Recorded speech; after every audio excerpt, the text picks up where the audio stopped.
Terimalah salam di dalam Dharma, Namo Sang Yang Adi Budaya, Namo Buddhaya.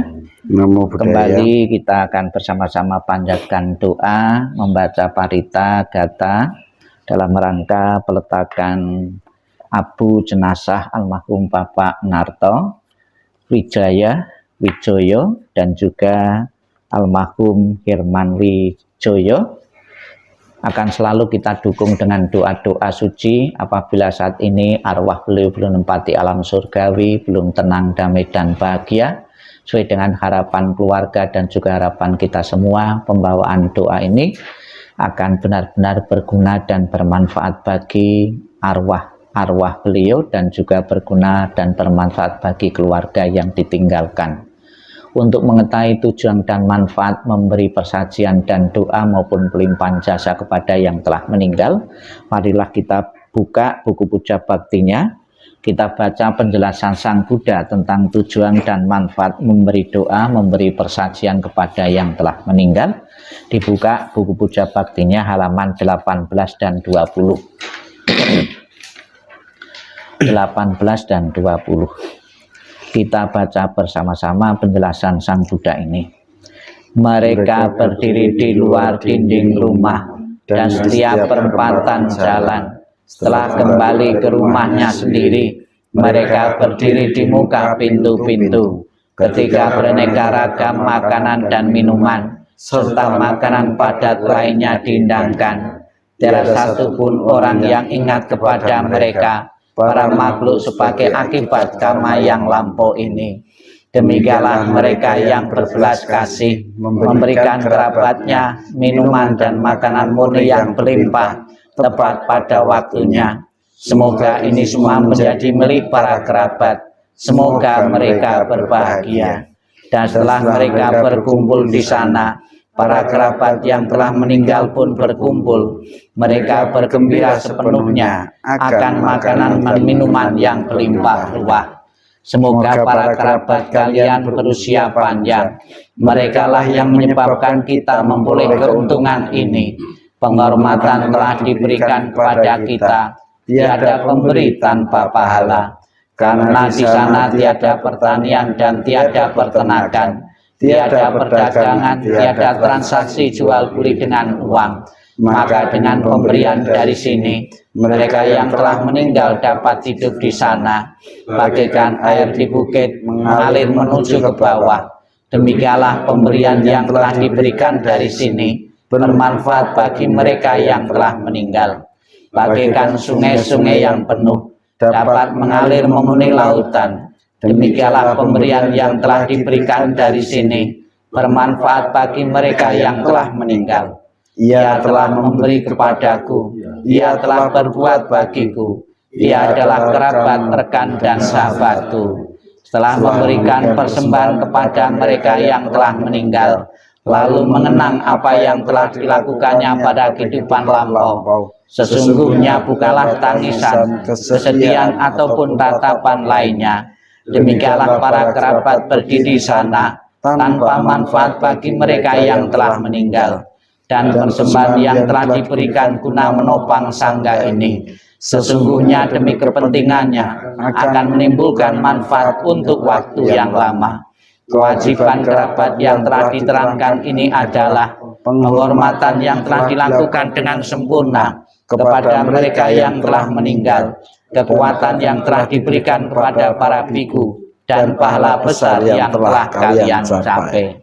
Inilah penjelasan Sang Buddha tentang tujuan dan manfaat memberi doa dan pelimpahan jasa, memberikan persajian kepada yang telah meninggal. Marilah kita masuk dalam doa. Dibuka halaman 3. Kita puji, kita agungkan, kita muliakan Tuhan Yang Maha Esa, Buddha, Bodhisattva, dan Mahasatwa dengan pujian wandana masing-masing 3 kali bersama-sama. Namo Sang Yang Adi Budaya, Namo Sang Yang Adi Budaya, Namo Sang Yang Adi Budaya. Namo tassa bhagavato arahato sama sambuddhassa. Namo tassa bhagavato arahato sama sambuddhassa. Namo tassa bhagavato arahato sama sambuddhassa. Namo sabbe bodhisataya mahasataya. Namo sabbe bodhisataya mahasataya. Namo sabbe bodhisataya mahasataya. Agar arwah-arwah selalu mendapatkan ketenangan, kedamaian, dan kebahagiaan, marilah kita menyatakan pelindungan kepada Buddha, Dharma, dan Sangha dengan pernyataan Tisarana. Buddhang saranang gacchami, Dhammang saranang gacchami, Sanghang saranang gacchami. Dutiyampi Buddhang saranang gacchami, Dutiyampi Dhammang saranang gacchami, Dutiyampi Sanghang saranang gacchami. Tatiyampi Buddhang saranang gacchami, Tatiyampi Dhammang saranang gacchami, Tatiyampi Sanghang saranang gacchami. Kita buka halaman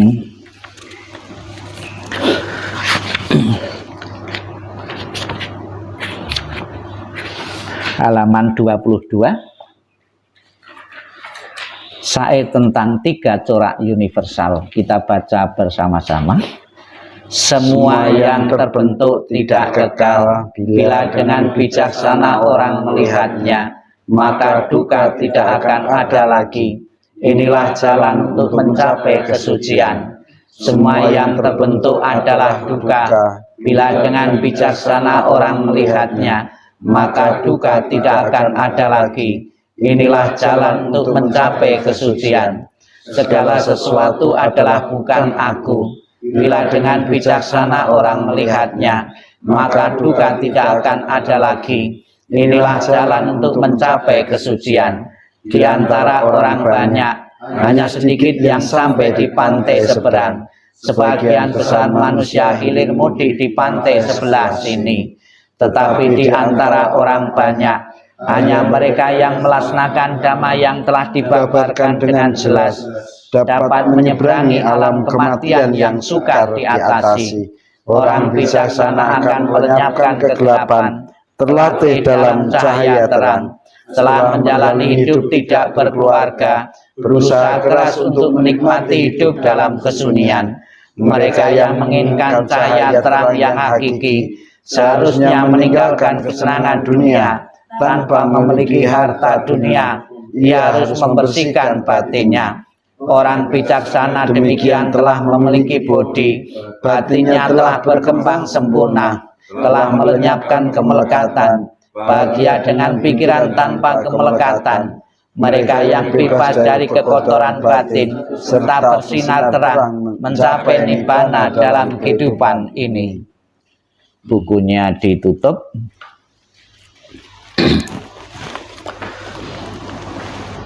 Setelah kita bersama-sama memanjatkan Gatha, Parita, dan Sutta dalam rangka penempatan abu jenazah almarhum Bapak Narto dan Herman, marilah kita sejenak dalam sikap hening, sikap meditasi, khususnya keluarga, putra ataupun putri beliau Bapak Narto akan diingatkan tentang pesan moral Sang Buddha yang berisi tentang pengorbanan seorang ayah, pengorbanan orang tua yang pernah diberikan untuk anak-anaknya.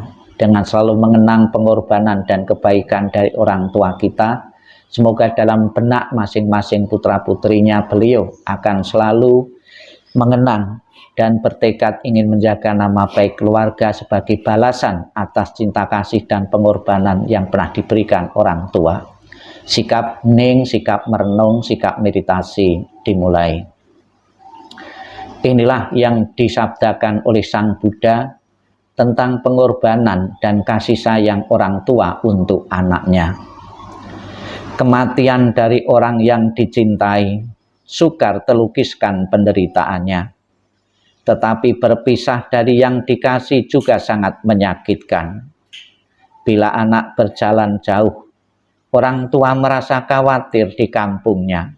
Dari pagi hingga malam, hatinya selalu bersama anaknya, dan air mata berderi jatuh dari matanya, seperti monyet menangis diam-diam. Demikian dalam cinta orang tua pada anaknya, sedikit demi sedikit hatinya hancur.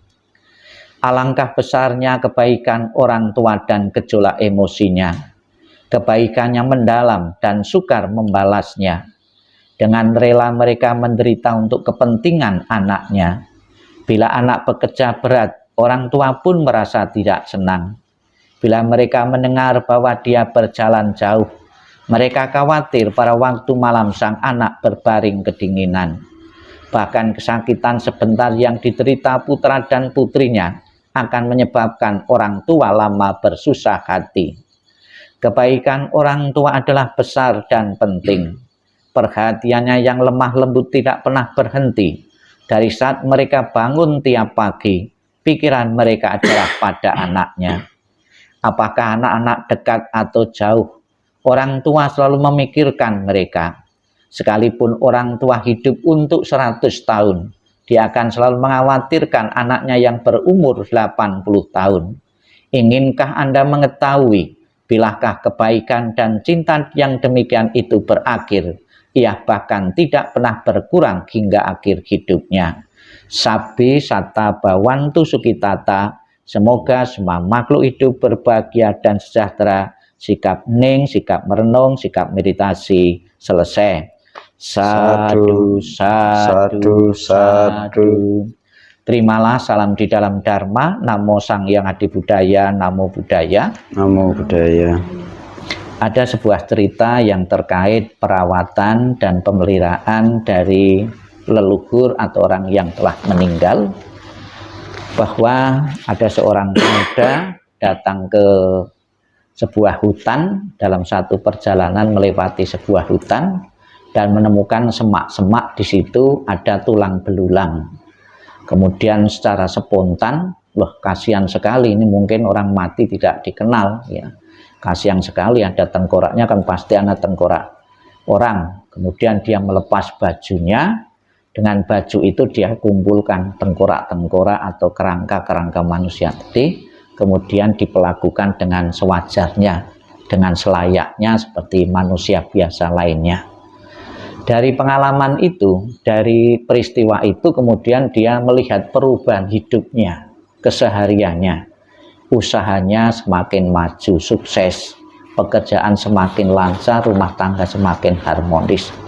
Kemudian dia cerita dengan kanan kirinya itu bahwa saya habis ngerawat orang kerangka manusia, kok hidup saya itu meningkat ya, secara ekonomi meningkat, keharmonisan rumah tangga juga semakin baik. Jadi omongan-omongan. Kemudian masyarakat menyimpulkan merawat leluhur yang telah tiada, orang mati, itu akan membawa berkah keberuntungan. Dari mulai saat itulah ada salah satu suku bangsa tertentu ya, itu sampai sekarang pun ada suku-suku tertentu begitu hormatnya dengan leluhur-leluhur yang telah tiada, karena meyakini dengan menghormat leluhur-leluhur ada efek positifnya bagi kehidupannya. Demikian pula Bapak Ibu sekalian, dalam tradisi masyarakat Chinese maupun masyarakat Jawa pun, bekas atau sisa kremasi atau pusaran ya, tempat kuburan pun diperlakukan dengan selayaknya kepada keturunan-keturunannya, diberi hormat dengan layak. Ternyata bukan saja di Indonesia saja, di zaman Sang Buddha itu, ketika Sang Buddha melakukan satu perjalanan, di perjalanan bersama para biku itu ketemu kerangka-kerangka manusia juga. Langsung Sang Buddha pun bersimpuh menghormat. Murid-muridnya yang nggak terima, ini guru saya tuh gimana, orang yang dihormati kok masa menghormati kerangka-kerangka seperti itu ya gitu. Kemudian Sang Buddha mengatakan bahwa yang saya hormati ini kemungkinan pernah jadi orang tuaku dalam banyak kelahiran dan kehidupan, maka saya hormati, saya sujudi, karena tanpa leluhur ini saya pun juga tidak pernah ada di dunia ini. Ya, mulai saat ini pun di kalangan umat Buddha pun di saat itu juga Sang Buddha membabarkan sutra namanya Sutra Bakti seorang anak kepada orang tua dan sulit untuk membalasnya. Sulit bukan berarti tidak bisa. Ada bermacam-macam cara menghormat. Sebab kalau semasa hidup orang tua kita menyatakan bakti, kita memberikan makanan, pakaian, mengajak rekreasi, kita bisa merawat raganya, fisiknya. Setelah meninggal orang tua bukan berarti anak-anak tidak mempunyai kesempatan lagi untuk menyatakan bakti dan hormat. Kalau hidup kita bisa merawat raganya, fisiknya orang tua, kalau orang tua kita sudah mati bisa merawat sukmanya atau arwahnya. Bagaimana merawat arwah atau sukma? Di kalangan umat Buddha dikenal dengan istilah pelimpahan jasa. Maka di dalam Sigala Wada Sutta, kewajiban seorang anak kepada keluarga, terutama yang telah meninggal itu adalah mengirim pelimpahan jasa. Maka di kalangan umat Buddha setidaknya ada setahun 2 kali ya untuk mengenang, mengingat orang tua itu di saat Cingbing itu pergi ke kuburan ya, menyekar ya. Kenapa kok yang dibawa itu kok bunga ya, bukan ya benda yang lain? Bunga ini sebagai simbol menjalin ikatan emosional dengan seseorang yang telah meninggal itu, atau bisa untuk menyatakan simpati ya kepada seseorang, atau menyatakan perasaan seseorang. Nah, seorang pemuda dan pemudi mau naksir itu kan pakai kata-kata kan malu, dikirimi bunga, simbol ya itu. Kemudian bunga ini juga berfungsi sebuah pelajaran bagi yang mati dan yang hidup, bahwa perubahan dari bunga itu kentara sekali. Yang bunga asli ya, itu dipetik nanti sore sudah layu, memberikan pelajaran pada kita bahwa kehidupan yang kita jalani kehidupan yang tidak kekal. Karena tidak kekal maka berjuanglah dengan sungguh-sungguh untuk mencapai kesucian ya. Itu ada pesan-pesan moralnya gitu. Jadi Bapak Ibu saudara sekalian yang saya hormati, pada kesempatan ini pun semangat yang sama karena ingin menghormat orang tua yang telah tiada, yaitu dengan memindahkan secara emosional pun. Kalau abu dari orang tua itu ditempatkan di rumah ini, merasa ada kedekatan ya, ada kedekatan dengan orang tua. Namun demikian Bapak Ibu, dalam agama Buddha juga tidak boleh ada ajaran tidak melekat, sebab kemelekatan itu sumber penderitaan ya. Mau pergi kemana-mana misalnya saja tidak ada yang ganti sajian, tidak ada apa, kan kita gelisah gitu karena sudah melekat.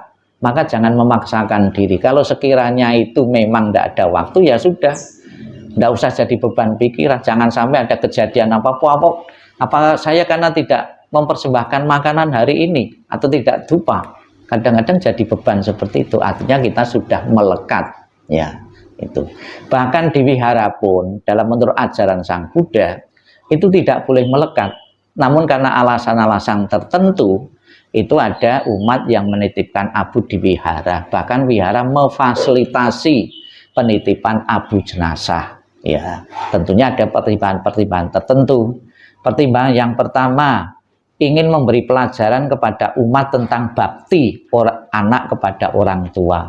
Nah, kemudian ada abu itu sebagai tempat menyambung silaturahmi, menyambung kekerabatan di antara keturunan-keturunan ya. Itu yang pertama. Kemudian yang kedua, sebetulnya kalau disimpan itu sebagai salah satu sumber kemelekatan sebetulnya itu ya. Maka dalam batas-batas tertentu ada yang disimpan itu selama 3 tahun, setelah 3 tahun dilarung ya. Itu ya, itu kebijakan dari keluarga masing-masing, mau pakai yang cara mana, wihara menghormati ya. Semoga dengan terlaksananya pembinaan abu di sini, Bapak Ibu akan selalu ingat pesan-pesan moral Sang Buddha, pesan-pesan orang tua, nasihat-nasihat orang tua yang pernah diberikan untuk keluarga demi kebaikan.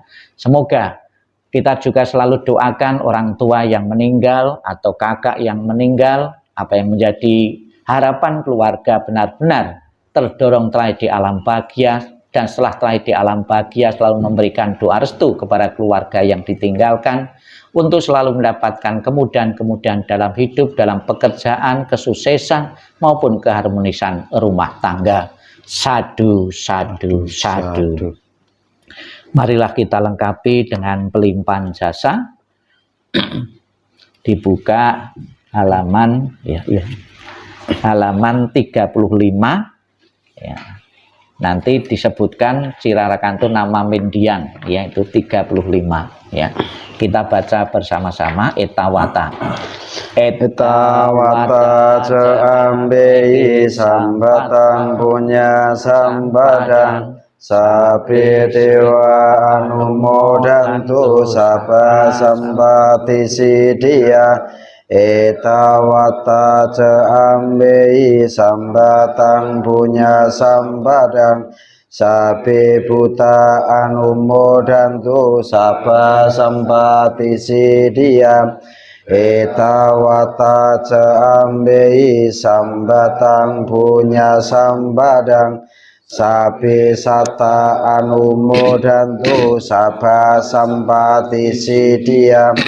Akasata cabu mata dewa naga mahidika punyang tang anumoditwa cirang rakantu almarhum Bapak Narto Wijaya dan Herman Wijaya idang wonatinang hotu sukita hontuna tayong idang wonatinang hotu sukita hontuna tayong idang wonatinang hotu sukita hontuna tayong akasata cabu mata dewa naga mahidika punyang tang anumoditwa cirang rakantu twang sadati.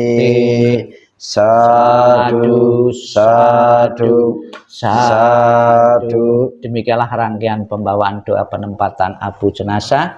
Semoga Tuhan Yang Maha Esa, para Buddha, Bodhisattva, dan Mahasatwa selalu melimpahkan berkah dan pelindungannya kepada seluruh anggota keluarga di sini. Sadu, sadu, sadu.